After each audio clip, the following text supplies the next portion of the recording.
Bapak, Ibu, dan saudara-saudara yang Tuhan kasihi, sore hari ini kita akan kembali bersama-sama mendengar dan merenungkan firman Tuhan.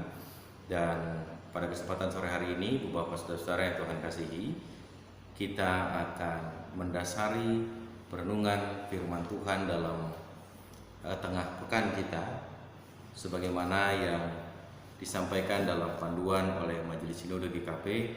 Kita akan mendengarkan kesaksian dari surat Paulus kepada jemaat di Korintus dalam surat yang kedua, yakni 2 Korintus pasal yang ke-13. Kita akan mendengarkan mulai ayat yang pertama. Kita akan mendengarkan mulai ayat 11 hingga ayat yang ke-13. Oleh karena itu, Ibu, Bapak, dan saudara-saudara, mari kita bersama-sama memohon pertolongan Tuhan sebelum kita membaca dan mendengarkan firman-Nya pada sore hari ini. Mari Bapak Ibu kita berdoa.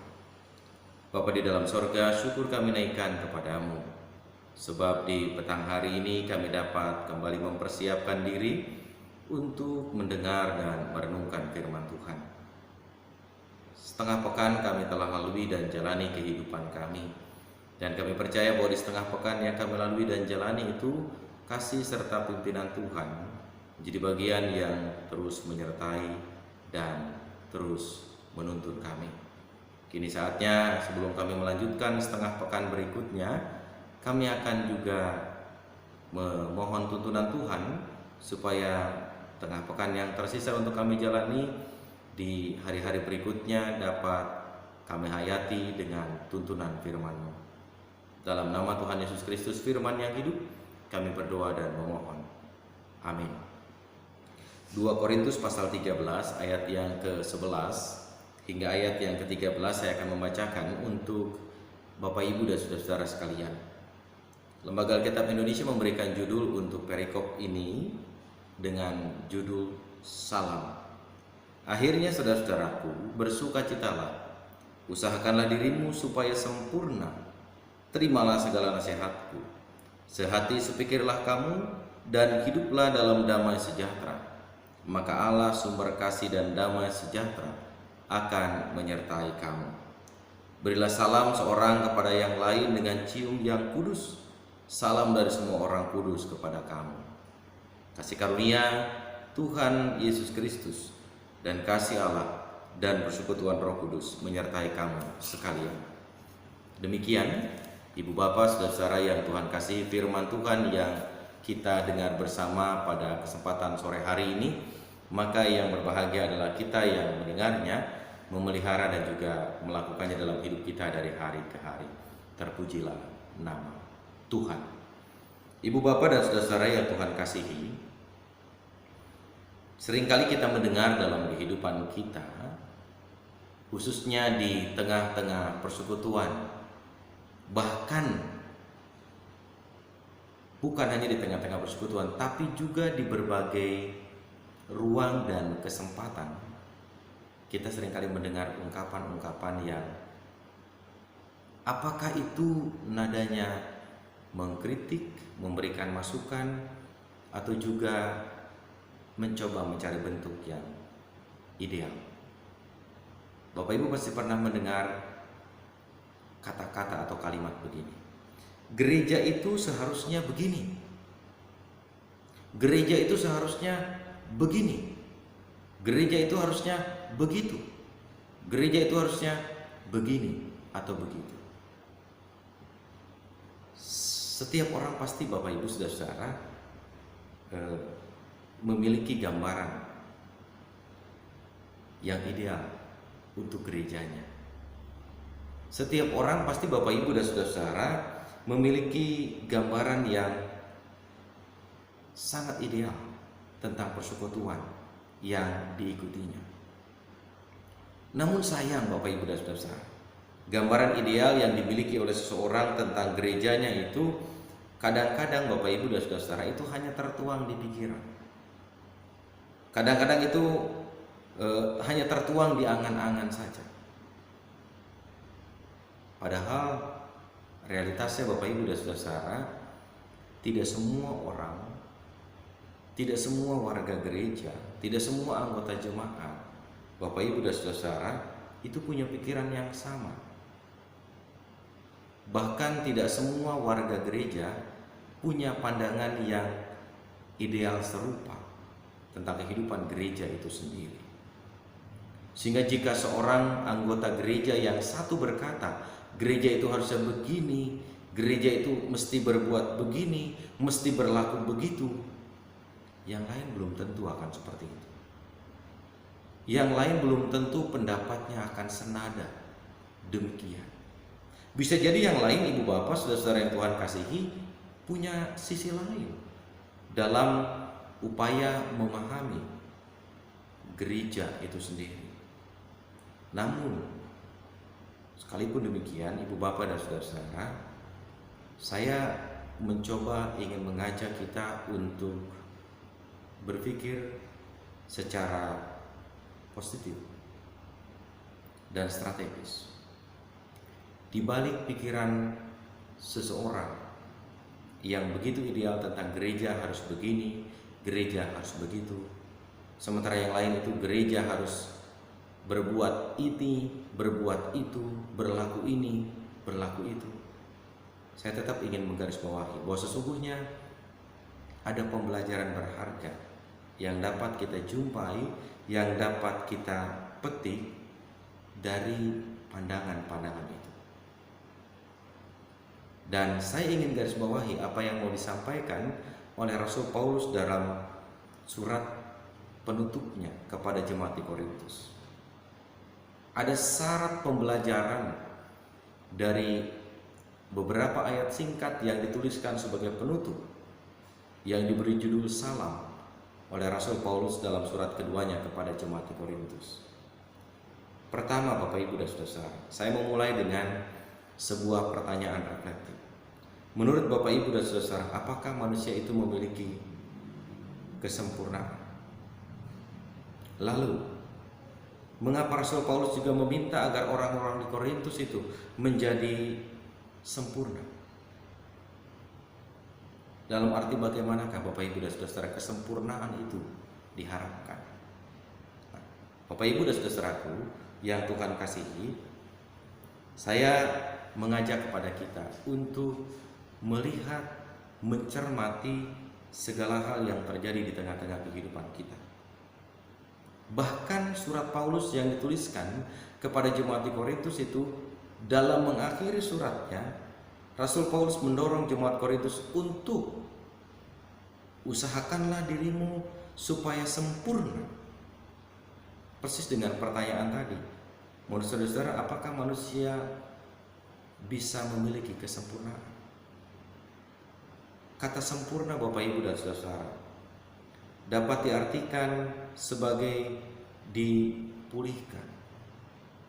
Rasul Paulus bukan hanya berharap bahwa jemaat di Korintus, Bapak Ibu dan Saudara, yang sudah menata dan menjalani hidup lalu kemudian tercabik-cabik oleh situasi dan oleh perseteruan yang terjadi dalam kehidupan jemaat itu sendiri pada waktu-waktu yang silam.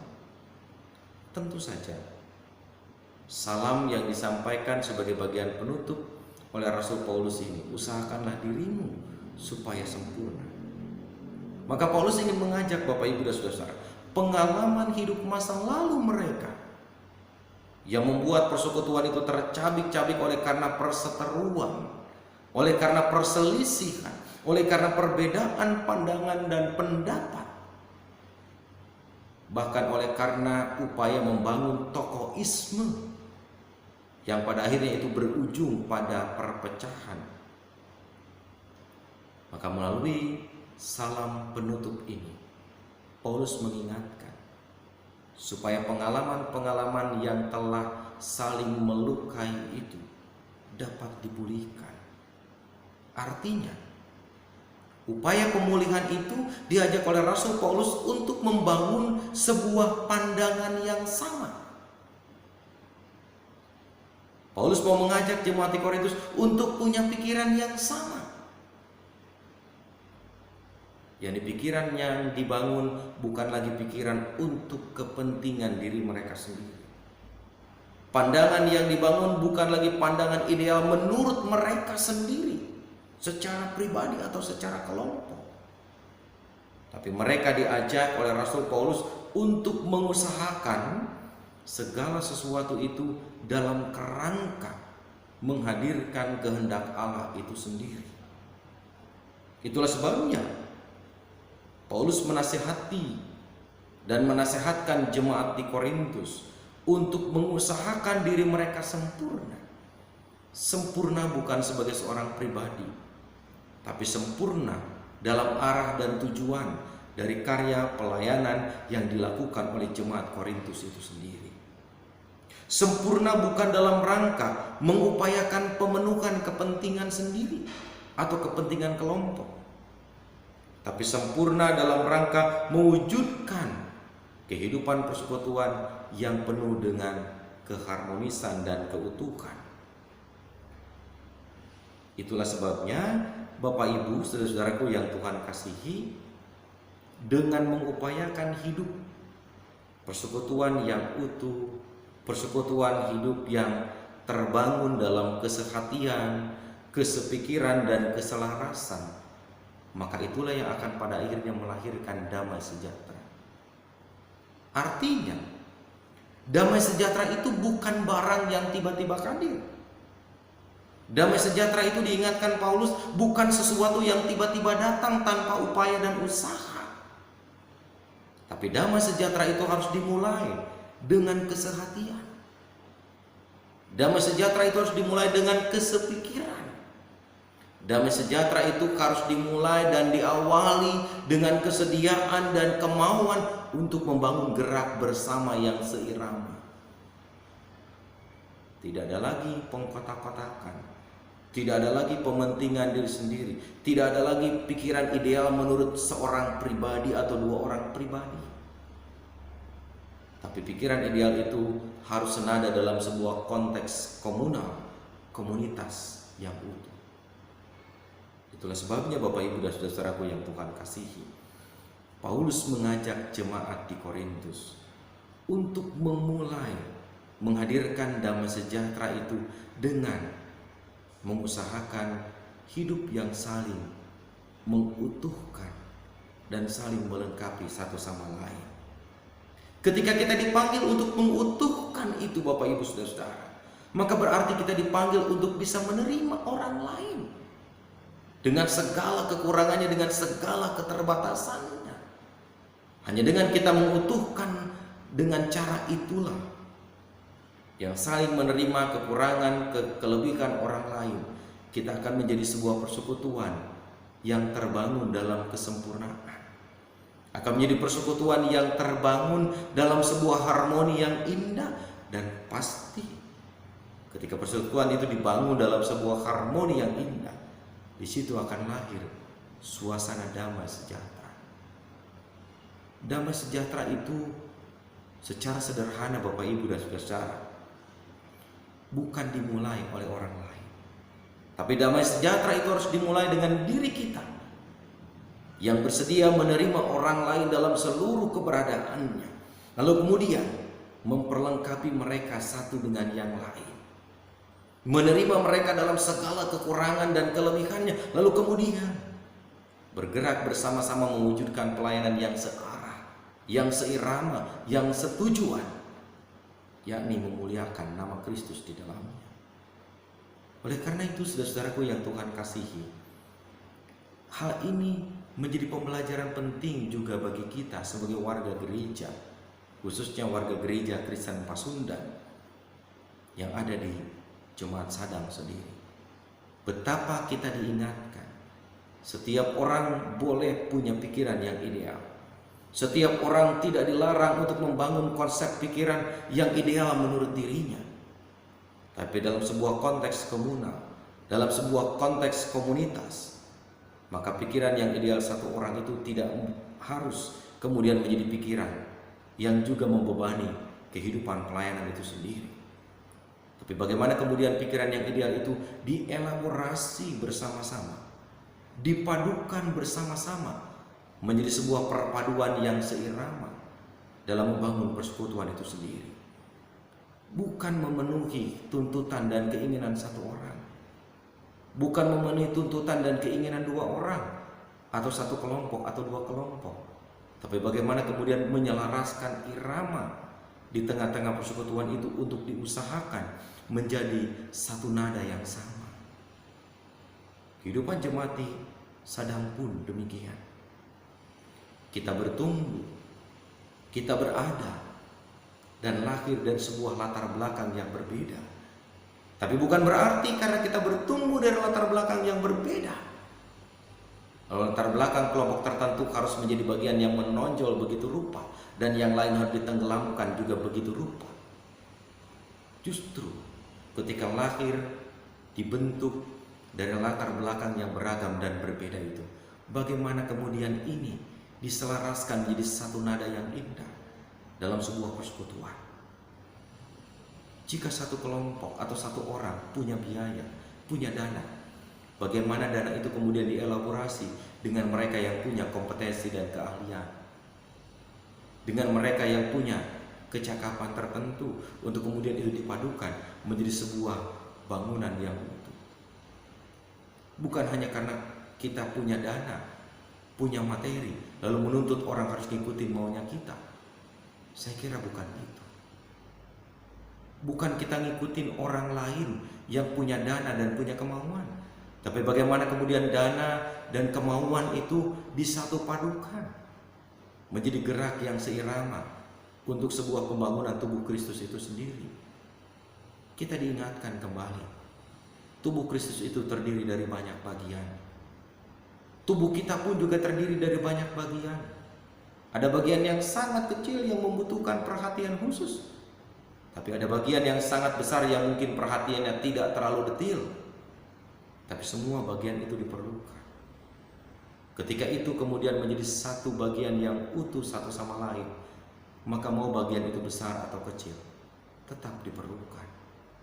Demikian pula nasihat Paulus kepada saudara-saudara di Korintus dalam salam penutupnya menjadi pembelajaran bagi kita untuk terus bisa menerima setiap orang, setiap pribadi dalam sebuah keutuhan, dan kemudian berjalan bersama-sama dalam keterbatasan dan kekurangan itu demi mewujudkan sebuah kesempurnaan pelayanan yang Tuhan kehendaki dan Tuhan inginkan. Oleh karena itu, Bapak, Ibu, dan saudara-saudaraku yang Tuhan kasihi, kita semua dipanggil untuk berkarya bagi Kristus dengan membangun kesehatian dan kesepikiran di tengah-tengah kehidupan tubuh Kristus itu sendiri. Agar dengan demikian, karya yang kita bangun dan kita ciptakan menjadi karya sempurna yang berkenan di mata Tuhan. Tuhan memberkati kita untuk terus berkarya seturut dan sesuai dengan kehendaknya, dan terus sehati sepikir satu tujuan demi kemuliaan nama Kristus. Amin.